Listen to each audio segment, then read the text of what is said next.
इतिहास साक्षी है कि पुराने समय से ही भारतीय संस्कृति को विश्व के खोजकर्ता अपनी खोज का प्राथमिक स्थान चुनते आए हैं। कई लोग तो अपने अपने हिसाब से आगमन निर्गमन का साधन बनाते हुए भारत की सभ्यता का परीक्षण करते हैं। आजकल तो ऐसे कई साधन हैं जिससे विश्व के किसी भी स्थान पर खोजकर्ता और अभ्यासक आसानी से और सीमित समय में पहुंच सकते हैं, लेकिन कुछ हजार सालों पहले ऐसा नहीं था। भारत में विश्व के कोने से आना शायद ही उतना आसान हो। तब के समय में भी कई ऐसे यात्री हुए होंगे जो भारतीय सभ्यता की खोज पे आना चाहते होंगे, लेकिन वो इतना आसान बिल्कुल नहीं था। और उसी समय एक यात्री फाहियान अत्यंत कठिन परिस्थिति का सामना करते हुए भारत की यात्रा पर थे।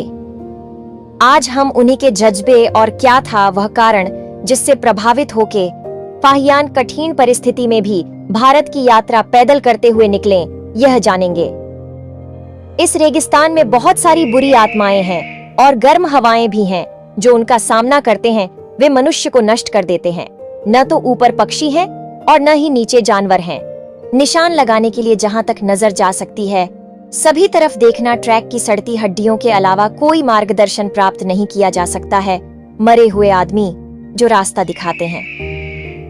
यह एक चीनी भिक्षु फा हियन के यात्रा लेखन का एक अंश है जो 62 वर्ष की उम्र में 4 अन्य लोगों के साथ बुद्ध की भूमि की यात्रा करने और बौद्ध ग्रंथों की खोज करने के मिशन पर निकले थे। सफर आसान नहीं था। 1600 साल पहले गोभी रेगिस्तान का कोई पता नहीं था और हिमालय के पहाड़ी दर्रों से गुजरना जोखिम भरा था। एक जगह से दूसरी जगह जाने में महीनों लग जाते हैं। चाहे चिलचिलाती गर्मी से लेकर उपशून्य ठंड तक की स्थिति हो और अधिकांश यात्रा पैदल ही की गई हो, जोखिम एक बहुत ही वास्तविक खतरा था। इसके अलावा वहां जंगली जानवर और डाकू भी घात लगाए बैठे थे। तो फा हियन की खोज वस्तुतः एक पौराणिक खोज थी। सदियों बाद इस भिक्षु की यात्रा, जिसने 15 साल सड़क पर बिताए, दुनिया को उपमहाद्वीप पर जीवन के जटिल विवरण बताएगी। उदाहरण के लिए, यदि हम जानते हैं कि उस समय पटना कैसा दिखता था और श्रीलंका में कौन से त्योहार मनाए जाते थे, तो हमें काफी हद तक उन्हें धन्यवाद देना चाहिए। जब उन्होंने अब पाकिस्तान, नेपाल, उत्तरी भारत और अंततः श्रीलंका की यात्रा की, तो उन्होंने अपनी टिप्पणियों को रिकॉर्ड किया।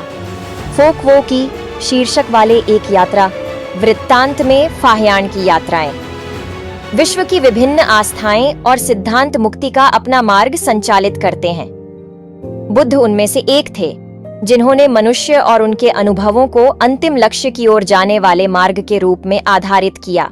यह संदेश बिना तलवार की सहायता के फैला। बुद्ध की शिक्षा के लेख स्वरूप ही वह मुख्य प्रेरणा थे जो फाहियान भारत की अत्यंत कठिन यात्रा पर निकले थे। जिस यात्रा में शामिल अनुभव तथा विभिन्न क्षेत्रों की जानकारी हमें फाहियान के साहित्य से मिलती है। फाहियान के विवरण में स्थानीय बौद्ध मठों का विवरण, क्षेत्र में बौद्ध भिक्षुओं की अनुमानित संख्या, उनके द्वारा प्रचलित शिक्षाएं और अनुष्ठान और इनमें से कुछ स्थलों से जुड़ी बौद्ध किंवदंतियां शामिल हैं। उन्होंने दुष्ट चांडालों का उल्लेख करते हुए जाति के बारे में भी महत्वपूर्ण रूप से लिखा। उन्होंने लिखा, चांडालों को पापी कहा जाता है। वे समाज के बाकी हिस्सों से अलग थलग रहते हैं और जब किसी शहर में प्रवेश करते हैं तो उन्हें अपनी उपस्थिति के बारे में सभी को सचेत करने के लिए लकड़ी के टुकड़े को मारकर अलार्म बजाना पड़ता है और नागरिकों को उनमें भागने से बचने में सक्षम बनाना पड़ता है। चांडाल मछुआरे और शिकारी ही जानवरों के मांस के विक्रेता हैं। उन्होंने आगे चांडालों को कसाई, दुष्ट आदमी के रूप में परिभाषित किया और वे लोग जो अपने बेहतर लोगों को चेतावनी देने के लिए भयानक झंडा ले जाते हैं। भारत की सबसे निचली और सबसे तिरस्कृत जाति, जिसके सदस्यों को हालांकि जब धर्मांतरित किया गया तो उन्हें भी इसमें शामिल किया गया पौरोहित्य के पद। ये लेख इस बात की पुष्टि करते हैं कि चातुर्वर्ण्य 4 जाति व्यवस्था की उत्पत्ति और फाहियान की यात्रा के समय के बीच अस्पृश्यता उत्पन्न हुई थी और उपमहाद्वीप के धर्म और संस्कृति के भीतर 5वें समूह के रूप में स्थापित हुई थी, जो गहराई से दमित और दृढ़ता से व्यवस्था से बाहर थी। यह दावा करने का कोई भी प्रयास कि अंग्रेजों से पहले जाति मौजूद नहीं थी, इन ग्रंथों के सीधे विरोधाभास में है। और वे जाति के साक्ष्य का एक समृद्ध स्रोत बने हुए हैं। फाहियान ने अपने लेखों में भारत को इस तरह संदर्भित किया है। फाहियान ने भारत की राजनीतिक स्थिति के बारे में विशेष रूप से कुछ भी दर्ज नहीं किया। उन्होंने चंद्रगुप्त द्वितीय के नाम का भी उल्लेख नहीं किया, जिसके प्रभुत्व में वह 5 वर्ष से अधिक समय तक रहे होंगे। हालांकि हम उसके रिकॉर्ड से कुछ निष्कर्ष निकाल सकते हैं। यह अनुमान लगाया जाता है कि गुप्तों का प्रशासन उदार था। लोग आर्थिक समृद्धि का आनंद लेते थे और उन पर करों का बोझ भारी नहीं था। कुछ झगड़े या विवाद थे और लोगों को शायद ही कभी न्यायपालिका के पास जाने की आवश्यकता महसूस हुई। अधिकतर शारीरिक दंड से बचा जाता था और आमतौर पर अपराधियों से उनके अपराध की प्रकृति के अनुसार जुर्माना वसूला जाता था। राज्य के विरुद्ध बार बार अपराध करने का प्रयास करने वालों को कड़ी सजा दी जाती थी और उस स्थिति में उनके दाहिने हाथ काट दिए जाते थे। इससे पता चलता है कि अपराध कम और छोटे थे और संभवतः मृत्युदंड अनुपस्थित था। राज्य की आय का प्राथमिक स्रोत भूमि राजस्व था। लोग एक देश से दूसरे देश में जाने के लिए स्वतंत्र थे। सरकारी कर्मचारियों को नकद भुगतान किया जाता था और उन्हें लोगों से उपहार या रिश्वत लेने से रोक दिया जाता था। मठ, संघ, मंदिर और उनकी संपत्ति और अन्य धार्मिक बंदोबस्ती सरकारी करों से मुक्त थीं। सार्वजनिक राजमार्ग चोरों और डकैतों के आतंक से मुक्त और सुरक्षित थे। भारत में एक स्थान से दूसरे स्थान तक यात्रा के दौरान फाहियान को कोई कष्ट नहीं हुआ। राजाओं और अमीर लोगों ने विश्राम गृह, धर्मशालाएं बनवाई थीं, जहां यात्रियों को हर सुविधा प्रदान की जाती थी। उन्होंने गरीबों के लिए अस्पताल भी बनवाए थे, जहां उन्हें मुफ्त दवाएं वितरित की जाती थीं। इस प्रकार वृत्तांत से पता चलता है कि गुप्तों का प्रशासन उदार और सफल था और शासकों ने न केवल साम्राज्य के भीतर शांति और सुरक्षा बनाए रखी, बल्कि अपनी प्रजा के कल्याण का भी ध्यान रखा। उस दौरान सामाजिक स्थिति का विवरण फाहियान ने कुछ इस तरह किया कि लोग समृद्ध थे और अपने जीवन से संतुष्ट थे। सार्वजनिक नैतिकता ऊंची थी। अधिकतर लोग शाकाहारी थे और अपने भोजन में मांस और प्याज से परहेज करते थे। वे शराब तथा अन्य नशीले पदार्थों का सेवन नहीं करते थे। केवल चांडाल, अछूत, जो शहरों से बाहर रहते थे, शिकार और मछली पकड़ने में लगे हुए थे और मांस खाने वाले थे। धनी लोग परोपकार और धार्मिकता के अभ्यास में एक दूसरे से प्रतिस्पर्धा करते थे। उन्होंने दान और चिकित्सा वितरण के लिए घर स्थापित किए और मंदिरों, मठों, संघों आदि को बड़े दान दिए। यह सब बताता है कि लोग समृद्ध, खुश, उदार और नैतिकता में सरल थे। धार्मिक स्थिति के संदर्भ में फाहियान ने लिखा है कि उस समय बौद्ध धर्म और हिंदू धर्म सबसे लोकप्रिय धर्म थे। बौद्ध धर्म पंजाब, बंगाल और मथुरा के आसपास के क्षेत्र में अधिक लोकप्रिय था। मथुरा में अनेक बौद्ध मठ थे और सरकारी कर्मचारी भी बौद्ध भिक्षुओं का सम्मान करते थे। हिंदू धर्म मध्य साम्राज्य, उत्तर प्रदेश, बिहार और बंगाल का एक हिस्सा में अधिक लोकप्रिय था, जो चंद्रगुप्त द्वितीय के प्रभुत्व का केंद्र था। सम्राट विष्णु जी की पूजा करता था, लेकिन वह अन्य धर्मों के प्रति सहिष्णु था। बौद्ध धर्म और हिंदू धर्म साथ साथ फले फूले, जिससे पता चलता है कि लोग धार्मिक मामलों में सहिष्णुता रखते थे। पाटलिपुत्र शहर। फाहियान लगभग 3 वर्षों तक पाटलिपुत्र में रहे। फाहियान ने संस्कृत भाषा सीखी। उन्होंने लिखा कि हीनयान और महायान दोनों अलग अलग संघ थे, जो भारत के सभी हिस्सों से एकत्रित छात्रों को शिक्षा प्रदान करते थे।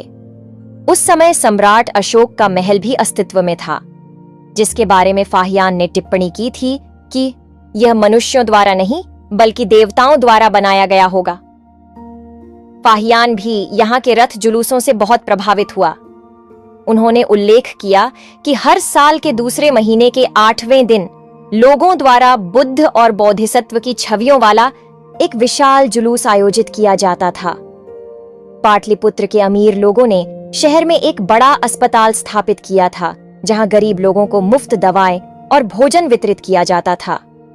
फाहियान ने अन्य शहरों का भी विशिष्ट वर्णन किया है। बोधगया, कपिलवस्तु, श्रावस्ती, कुशीनगर आदि स्थान, जो बौद्ध धर्म के धार्मिक स्थल थे, अब शहर के रूप में अस्तित्व में नहीं हैं। इससे पता चलता है कि बौद्ध धर्म मध्य साम्राज्य में अधिक लोकप्रिय नहीं था। फाहियान ने मालवा का भी दौरा किया और वहां की जलवायु की प्रशंसा की। फाहियान ने व्यापार और समुद्री यात्राएं भी की।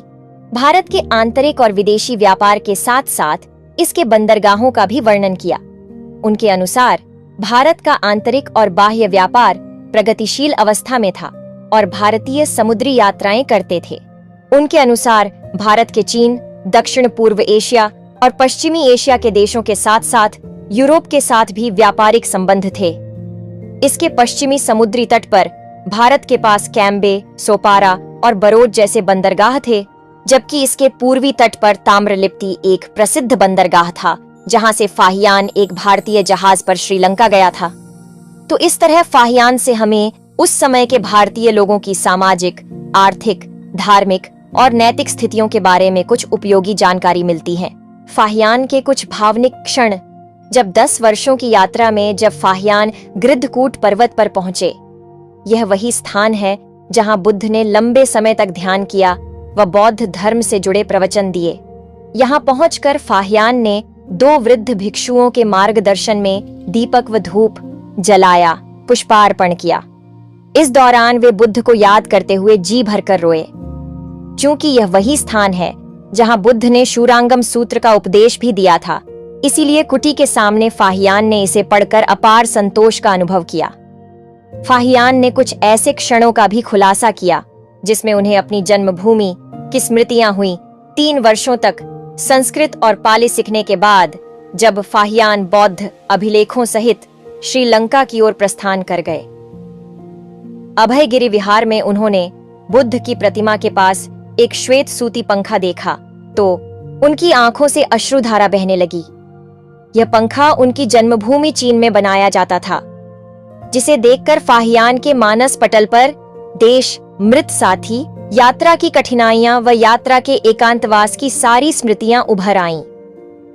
बौद्ध धर्म के प्रति आस्था ही थी जिसने फाहियान को लक्ष्य से डिगने नहीं दिया।